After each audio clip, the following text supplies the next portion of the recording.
अस्सलाम वालेकुम रहमतुल्लाहि व बरकातहू। आज हम बात करेंगे 4th मंथ प्रेगनेंसी के बारे में, जिसमें चौथे महीने से लेके 7वें महीने के शुरू तक ये है सेकंड ट्राइमेस्टर। सेकंड ट्राइमेस्टर में बच्चा कंप्लीटली बन जाता है, बिल्कुल छोटा सा नज़र आता है, जिसमें बच्चे की टांगें, बच्चे का मुंह, फेस, ये आपको स्क्रीन में नज़र आ रहा है। बच्चे की हर चीज़ बन जाती है।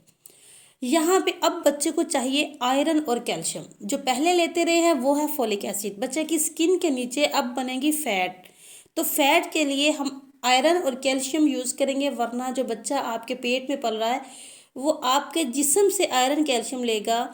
अगर आप नहीं यूज़ करेंगे टैबलेट तो एचपी कम होगी, हड्डियों में दर्द होगा, कमर में दर्द होगा।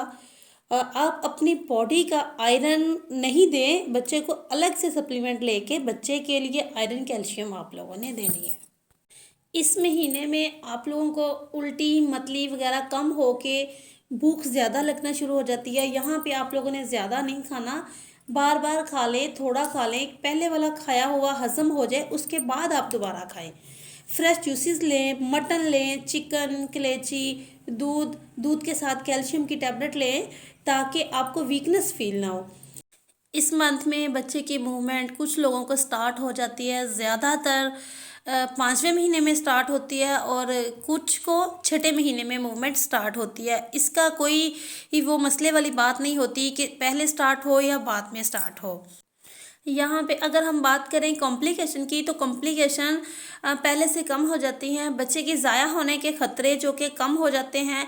अगर बच्चेदानी कमज़ोर हो, यूट्रस का मुंह कमज़ोर हो, वो आपको अल्ट्रासाउंड में पता चलेगा कि आपकी यूट्रस का मुंह कितना कमज़ोर है। आपकी गायनेकोलॉजिस्ट अल्ट्रासाउंड करवाएगी, जिसमें यूट्रस का जो मुंह की लंबाई है उसको देखा जाएगा कि वो 40 सेंटीमीटर है या कम है।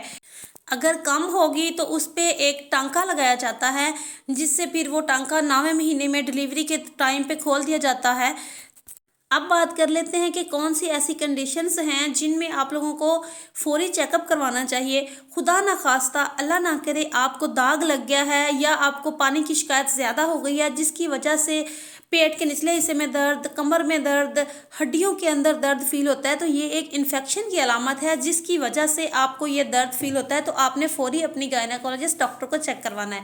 हमल में वैसे भी बाहर की खाने की चीज़ों को दिल करता है, तो पेशेंट्स को जितना भी मना करें, इसके बावजूद भी वो बाहर से चीज़ें खा लेते हैं, जिससे कि अमूमन है कि मोशन हो सकते हैं। तो इस सूरत में भी आपने फौरी अपनी डॉक्टर से रजू करना है।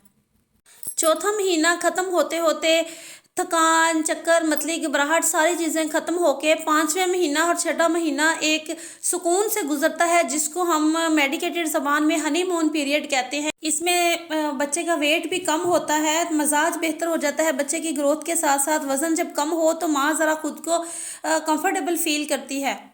अगर आपको मेरी वीडियो पसंद आई है तो प्लीज़ लाइक एंड सब्सक्राइब कीजिए। मेरी इस वीडियो बनाने का मकसद जस्ट इन्फॉर्मेशन एंड एजुकेशन है, क्योंकि अक्सर आप जब अपनी गायनेकोलॉजिस्ट के पास जाते हैं तो उनके पास आपके क्वेश्चंस के आंसर देने के लिए ज़्यादा टाइम नहीं होता। तो मेरा मकसद सिर्फ आपको आपकी प्रेगनेंसी के मतलब अवेयरनेस देना है।